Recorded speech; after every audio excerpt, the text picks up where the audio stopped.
Hi Leute und willkommen in Mike's Edit Suite. Heute teste ich für euch ein sehr neues Schwebestativ der Firma Loof.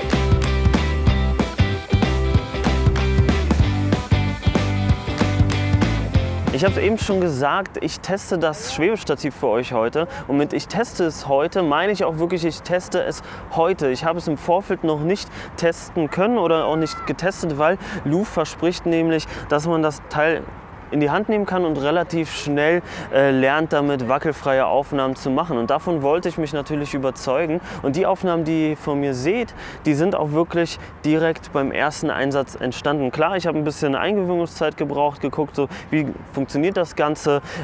So 5 bis 10 Minuten habe ich mich damit ein bisschen beschäftigt, aber dann konnte ich schon wirklich wackelfreie Aufnahmen machen und das ist finde ich sehr beeindruckend. Ich kenne es ja auch schon von Glidecams und Gimbals, damit zu arbeiten, und im Vergleich dazu ging das hier tatsächlich sehr flott und sehr gut. Aber was ist die Loof eigentlich? Ich habe es ja schon gesagt, es ist ein Schwebestativ, womit man wackelfrei filmen kann. Und das ganze Projekt befindet sich momentan noch in der Kickstarter-Kampagne. Und unten in der Videobeschreibung findet ihr auch einen Link dazu, wo ihr das ganze Projekt unterstützen könnt und wo ihr auch eins der Loofs erwerben könnt. Und zwar zu einem unschlagbaren Preis, den es so nie wieder geben wird. Schaut einfach vorbei, unten in der Videobeschreibung der Link. Und es gibt es in verschiedenen Variationen und die Grundvariante ist die Solid Loof und das ist eine rein mechanische Stabilisierung. Also hier gibt es eine 3-Achsen-Stabilisierung, ganz normal, wie man es auch von anderen Stabilizern kennt. Es gibt oben eine 1/4 Zoll Gewindeschraube, womit man Kameras bis zu 500 Gramm befestigen kann. Also Kompaktkameras, eine DSLR passt hier noch nicht rauf. Es ist angedacht, das Ganze vielleicht auf DSLRs zu erweitern, aber momentan wird sich darauf konzentriert, das Ganze für Kompaktkameras und kleinere Kameras zu machen. Und dieses Solid Loof da gibt es nochmal Adapter, und zwar für Actioncams in Form von einer GoPro zum Beispiel. Also der Adapter ist einfach mit dabei. Und dann gibt es noch einen Adapter für Smartphones, so bis zu einer Größe von einem iPhone 6S, 6S Plus passt auch rauf. Das herkömmliche Smartphones halt. Und dann gibt es nochmal das Upgrade, die Ultra Loof. Und die Ultra Loof ist jetzt nicht nur unten stabilisiert mit der 3-Achsen-Stabilisierung mechanisch, also normal ist das halt das Solid Loof, die Solid Loof untenrum, aber oben befindet sich nochmal ein elektrischer Gimbal, der das Ganze stabilisiert. Und was auch interessant ist, der Gimbal ist von Feiyutech und vielleicht kennen manche die Firma, aber Loof und Feiyutech haben eine Kooperation zusammen und die machen ziemlich gute Gimbals. Also da bin ich auch sehr von überzeugt, und das Teil macht eine super Arbeit. Und das gibt es auch nochmal in 2 Variationen, und einmal für Smartphones, einmal für Actioncams. Da muss man sich halt vorher entscheiden, welches man sich kaufen möchte und womit man halt filmen möchte. Das ganze Upgraden oder Downgraden funktioniert immer. Also man kann sich zum Beispiel die Solid Loof holen und dann separat nochmal später einen elektrischen Gimbal dazu kaufen. Oder man kann das Ganze downgraden, und zwar holt man sich die Ultra Loof, und wenn man jetzt eine Kompaktkamera drauf haben möchte, dann kann man das Ganze abschrauben und die Gewindeschraube ranmachen, und dann funktioniert das auch mit Kompaktkameras.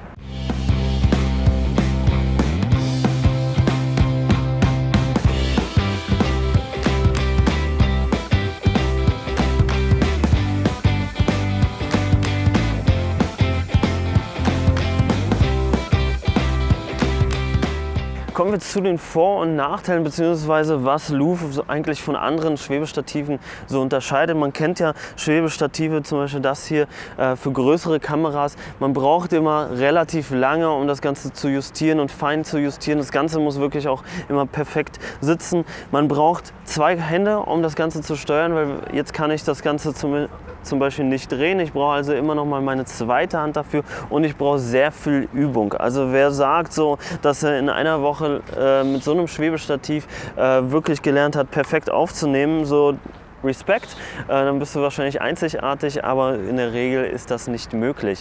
Und das macht Louvre so einzigartig und anders, denn das Ganze muss natürlich auch justiert werden und auch ausgeglichen werden, je nachdem, was für eine Kamera man oben befestigt. Aber unten gibt es so verschiedene Gewichte und diese Gewichte, wie sie zusammengestellt werden oder was für Gewichte man braucht, diesen Tipp gibt euch direkt Louvre. Also man kann direkt auf der Seite von Louvre nachschauen, okay, ich möchte jetzt diese Kamera, zum Beispiel eine GoPro, befestigen, was für ein Gewichtssetup brauche ich. Und dann wird dort exakt erklärt, was für ein Gewichtssetup ihr unten reinpacken könnt, dann macht ihr das so und dann stimmt es auch. Und damit beschäftigen sich die Jungs von Louvre, egal welche Kamera, also natürlich nicht jede x-beliebige Kamera, die es auf der Welt gibt. Das wäre natürlich ein bisschen utopisch, da 1 Milliarde Kameras irgendwie aufzulisten, aber die ungefähren Kameras, oder man kann ja Kameras ungefähr vergleichen. Natürlich wird es ein bisschen kritisch, wenn da irgendwelche speziellen Setups sind, zum Beispiel GoPro mit einem Mikrofon dran oder sowas oder mit irgendwas anderem, oder ein iPhone mit einer Linse vorne dran. Das wird dann wieder speziell, da muss man selbst ein bisschen rumtüfteln, kann aber seine eigenen Erfahrungen auch an Louvre schicken und die nehmen das auch gegebenenfalls mit auf ihre Liste ein. Rein. Was auch sehr geil ist, ist, dass man es halt wirklich mit einer Hand das Ganze halten kann und ich habe die andere Hand frei, kann damit irgendwas anderes machen, Kaffee trinken oder sowas, aber ich kann das Ganze wirklich mit einer Hand steuern. Und es ist wirklich auch sehr leicht zu lernen. Also wenn das einmal justiert ist, dann kann ich bin damit gerannt, ich bin damit Stufen hochgesprungen, runtergesprungen und habe die gleichen Aufnahmen auch nochmal ohne Stabilizer gemacht. Und da sieht man doch deutlich den Unterschied, dass es da sehr kritisch wird, sehr verwackelt wird, aber mit Stabilizer echt schöne, smooth Aufnahmen wie von einem Kran oder von einem Schienensystem.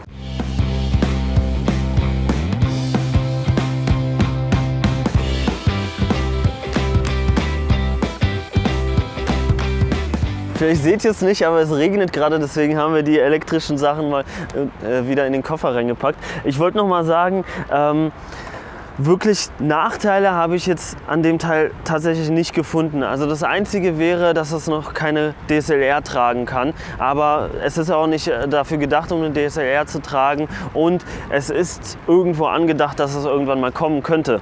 Von daher würde ich das jetzt nicht als großen Nachteil ansehen. Das Ganze halten tut man übrigens, es gibt so einen Griff, der sich sehr ergonomisch an die Hand anpasst. Kommen die 3 Finger hier unten rein und mit Zeigefinger und Daumen kann man hier an diesem Gummirädchen das Ganze festhalten. Das Gummirädchen ist übrigens auch dafür da, um Vibrationen beim Festhalten nochmal zu minimieren. Der elektrische Gimbal braucht natürlich Strom und den kriegt er von Batterien des Types 18350, die man ganz normal im Elektrofachmarkt auch nachkaufen kann. Die Batteriezeit beträgt ca. 2 bis 3 Stunden. Wer damit nicht auskommt, kann entweder bei Louvre oder in einem anderen Markt die Akkus nachkaufen und muss nicht warten, bis sie aufgeladen sind. Natürlich kann man das Ganze auch umdrehen und auf den Kopf drehen bzw. von tiefer drehen, gerade für Actionaufnahmen mit einem Skateboard oder sowas oder Füße aufnehmen.